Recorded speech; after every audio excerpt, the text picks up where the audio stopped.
Hello everyone, welcome back to my channel. मैं हूं श्रेया भटनागर और आज मैं लेके आई हूं शॉर्ट एंड डिक्टेशन। अगले 5 सेकंड में मैं स्टार्ट कर दूंगी, तो प्लीज़ आप लोग रेडी रहिएगा।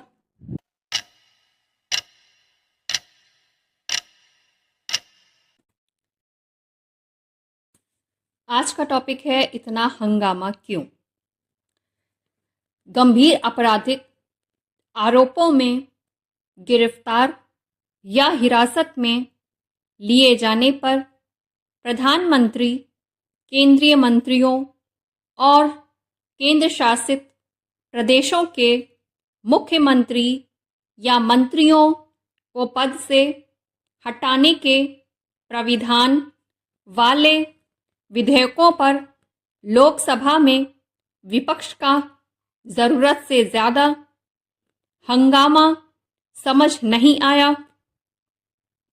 यह अच्छा हुआ कि गृह मंत्री अमित शाह ने अपनी ओर से इन विधेयकों को संसद की संयुक्त समिति को भेजने का प्रस्ताव रखा, जिसे लोकसभा अध्यक्ष ने स्वीकार भी कर लिया।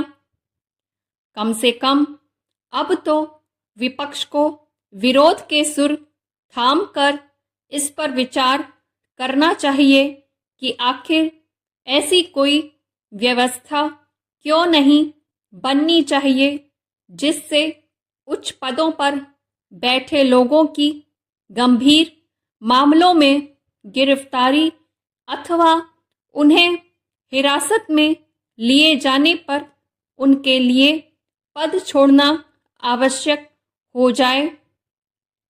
जो पहल की जा रही है उसमें यह कहा गया है कि केंद्र सरकार अथवा केंद्र शासित प्रदेशों में महत्वपूर्ण पदों पर आसीन लोगों को तब अपना पद छोड़ना होगा जब उन्हें किसी संगीन मामले में गिरफ्तार किया जाता है अथवा हिरासत में लिया जाता है।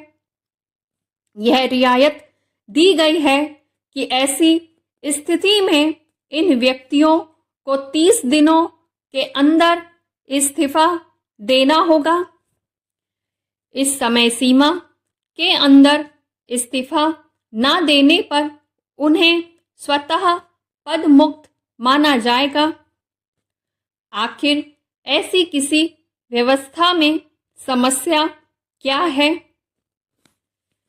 क्या इसकी अनदेखी कर दी जाए कि महत्वपूर्ण पदों पर बैठे व्यक्तियों पर गंभीर आरोप लगते हैं और कई बार प्रथम दृष्टया वे सही भी दिखते हैं, लेकिन कोई इस्तीफा देने की पहल नहीं करता।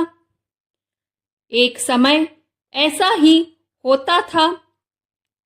इस संदर्भ में गृह मंत्री अमित शाह ने स्वयं अपना उदाहरण दिया कि जब उन्हें गुजरात के मंत्री रहते गिरफ्तार किया गया था तो उन्होंने त्यागपत्र दे दिया था। क्या ऐसा अन्य नेताओं को नहीं करना चाहिए? एक वक्त यही परंपरा थी और इसका निर्वाह कई नेताओं ने किया। बतौर उदाहरण लाल कृष्ण आडवाणी ने जैन हवाला कांड में अपना नाम आने पर लोकसभा से त्यागपत्र देने के साथ यह घोषणा भी की थी कि जब तक वे दोष मुक्त नहीं हो जाते तब तक संसद नहीं लौटेंगे। उन्होंने ऐसा ही किया। ऐसे उदाहरण कुछ और नेताओं ने भी प्रस्तुत किए।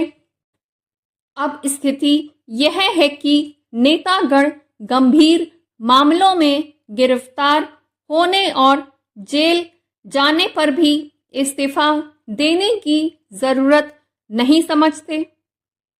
अब तो वे जेल से ही सरकार चलाने का दम भरते हैं और ऐसा कर भी चुके हैं। दिल्ली के मुख्यमंत्री के रूप में अरविंद केजरीवाल ने ऐसा ही किया था। जमानत मिलने के बाद वे तब इस्तीफा देने को बाध्य हुए जब बतौर मुख्यमंत्री उनके लिए कार्य करना कठिन हो गया। क्या विपक्ष यह चाहता है कि राजनीति में शुचिता और नैतिकता की स्थापना के लिए कुछ भी ना किया जाए? ये थी मेरी आज की डिक्टेशन। उम्मीद करती हूँ आज की डिक्टेशन आपको समझ में आई होगी, लिखते बना होगा, स्पीड सही रही होगी और कहीं कोई मिस्टेक अगर हुई हो मेरे से तो प्लीज़ मुझे कमेंट करके बताइएगा। और अगर पसंद आ रही है डिक्टेशन तो प्लीज़ लाइक करिएगा और शेयर कीजिए, ज़्यादा से ज़्यादा शेयर कीजिए और चैनल को सब्सक्राइब करिएगा नहीं किया है तो, और चैनल पे यूं ही बने रहिए। मिलते हैं जल्दी एक नई डिक्टेशन के साथ, तब तक के लिए bye bye, take care, thank you.